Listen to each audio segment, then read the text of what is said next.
like everyone's like, oh, the UK is always like grey and dreary and gross. No, it's not.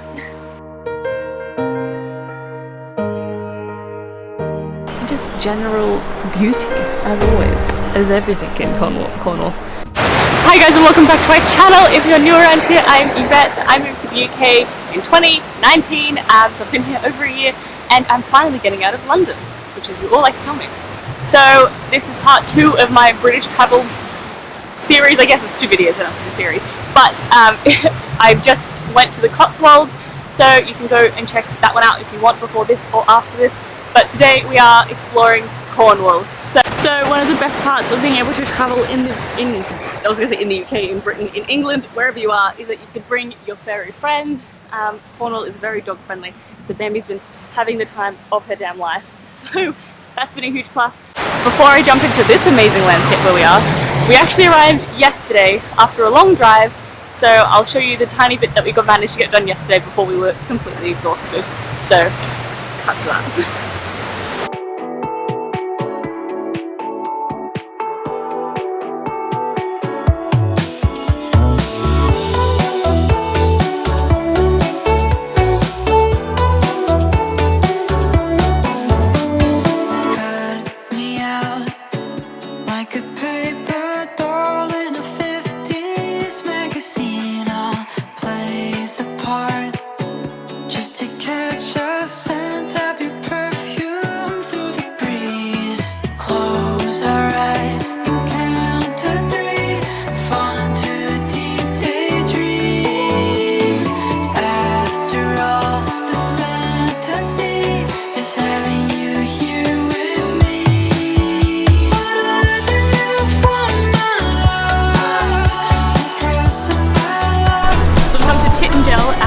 As just a bit of a stop along the way to where we're heading for our accommodation, but you have to order the tickets online in advance and they booked up heaps, so we can't go in unfortunately, but good tip to everyone else who's a bit more organised than me.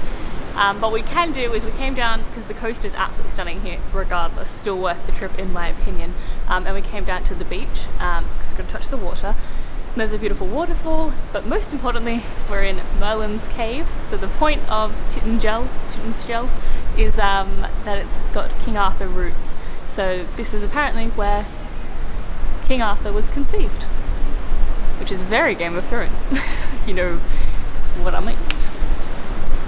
But yeah, this is so much bigger than I thought it would be. It's like, and it goes all the way through. It's very cool. I was a bit worried it would be like where a bunch of, you know, teens congregate. It's not, it's very clean. I'm into it. So now we're gonna go touch the water.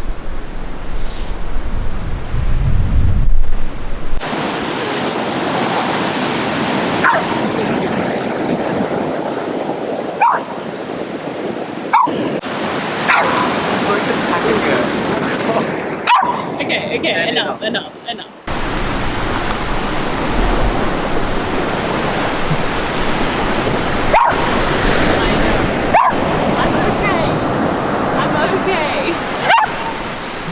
So upset. Bambi, it's okay, I'm okay.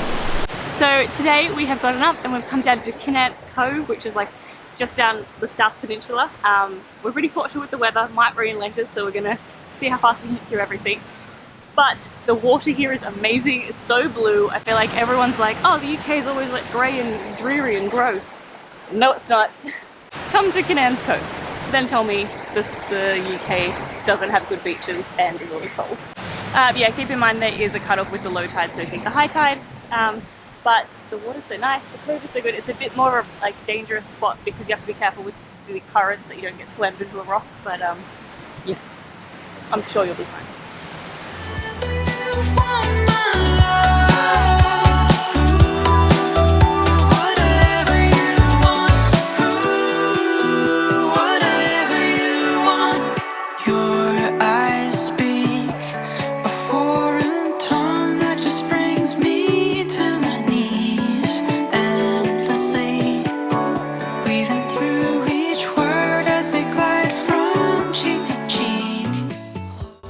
But even if you don't want to swim, you can come here and do the coastal walk, or you can just come and have a picnic on this spot right here and just look at the cove and watch the waves.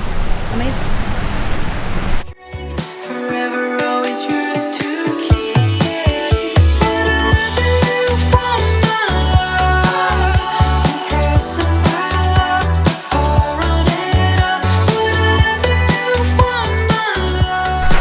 have come to stop number 2 of the day, but I think 3 maybe for the entirety of this video, and it is St Michael's Mound. It is at the southern part of Cornwall. It is a castle on a hill that gets cut off by high tide and low tide, and in the 80s my parents got stuck there and have a vendetta against it, so I think it's my right and my duty to go and avenge them getting stranded there in January in 1984. So we're going to head over there once the road is open, because we're not going to have the same mistakes they did. Yeah, so if you have to look at the schedules before you come, it's open about 4 hours a day. It depends though, And at the moment it's the afternoon. I wonder if it was extra lower because of it was winter for them. Anyway, there is a schedule here so you can check so you don't get stranded.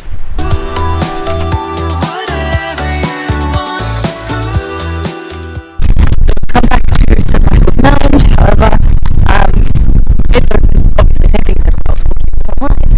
They don't take dogs, so we can't go in, walk along the walkway just for fun, because we could, and not get stranded. It's still a bit to my parents.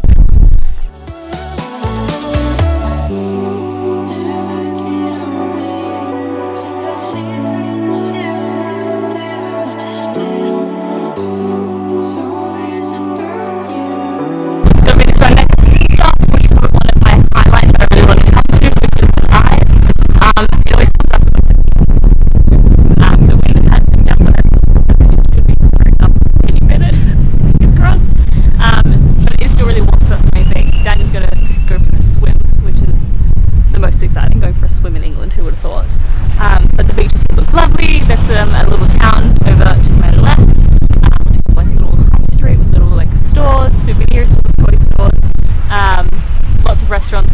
Also home to the world's oldest Cornish pasty shop. So we'll see if we can get with them. If not, I'll settle for any pasty if I'm honest.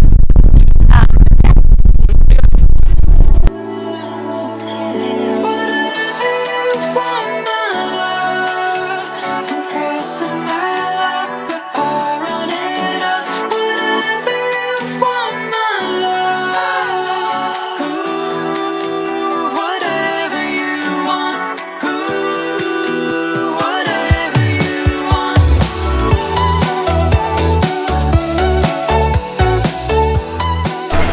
Go on, Daniel. See, I don't want to run. I'm on the lead, she won't get you. See how fast. Bambi, Bambi, stop. Stop it, Bambi. He's doing his Baywatch run. Baywatch. It's actually pretty warm in this beach. Huh? It's actually pretty warm in this beach. Is it warm? Yeah. It doesn't look warm.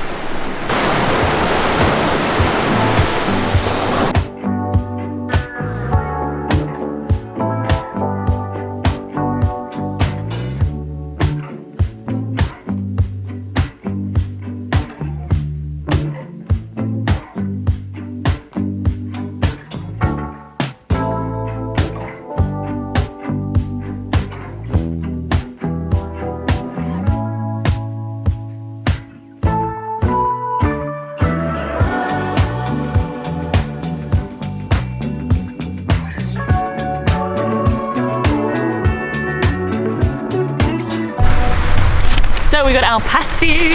Now is it pasty or pasty? Tell me below, because there's a lot of debate going on. We ended up going to the bakehouse because the oldest pasty shop had the biggest line, which is probably the best one, but I'm impatient, so when I come back next time, hopefully there will be less social distancing and we can get in. But I managed to find a vegan one, and it is spiced vegetable Cornish pasty in Cornwall.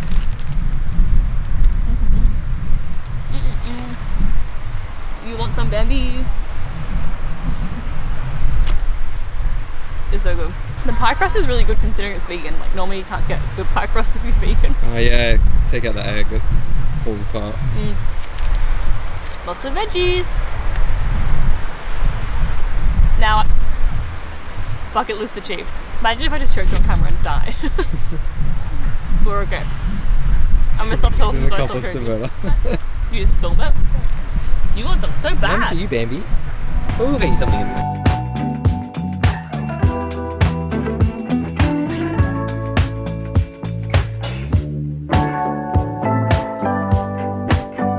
So for our last stop of the day, we have decided to come to a very easy one to end the day with is Land's End. Land's End.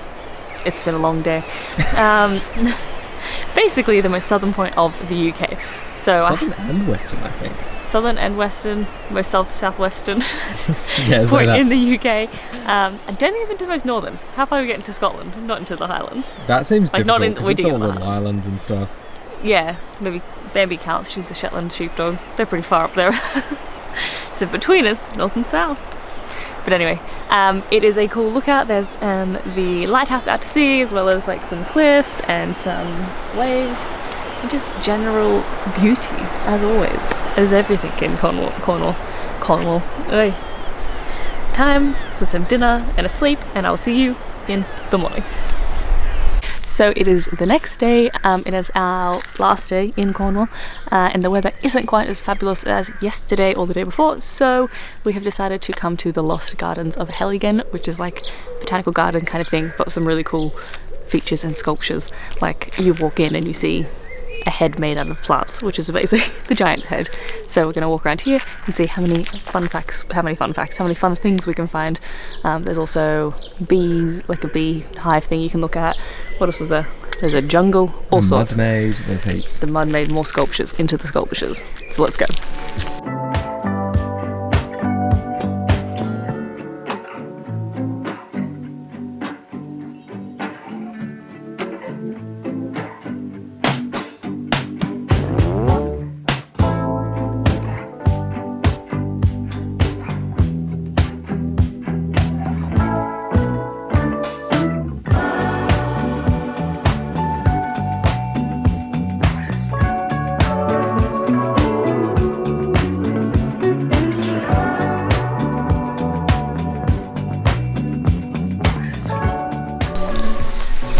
Oh, spiky. I was gonna go like that.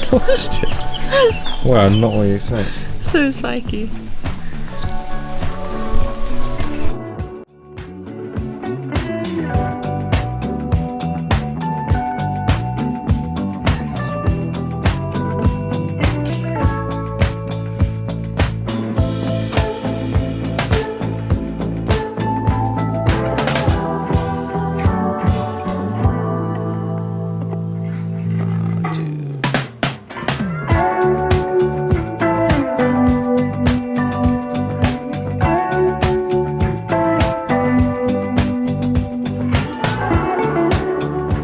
So we're on our last stop, technically not Cornwall anymore, but I wanted to include it anyway.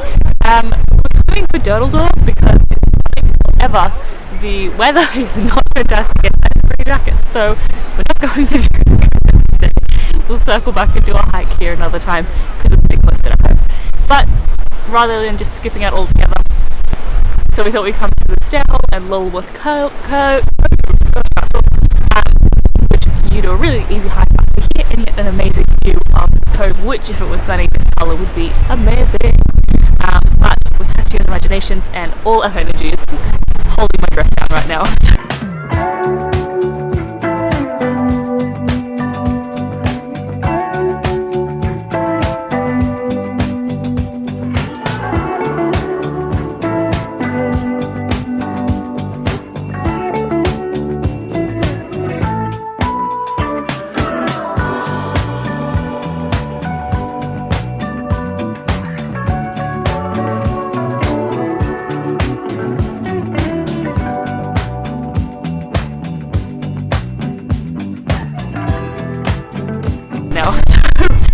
I'm going to leave it there for this one. If you enjoyed this video, give it a thumbs up. Tell me all your comments below. Where else have you gone Cornwall / the South? Because I definitely missed these points along the way. And thank you so much for watching. Remember to subscribe so I can see you next time. Bye.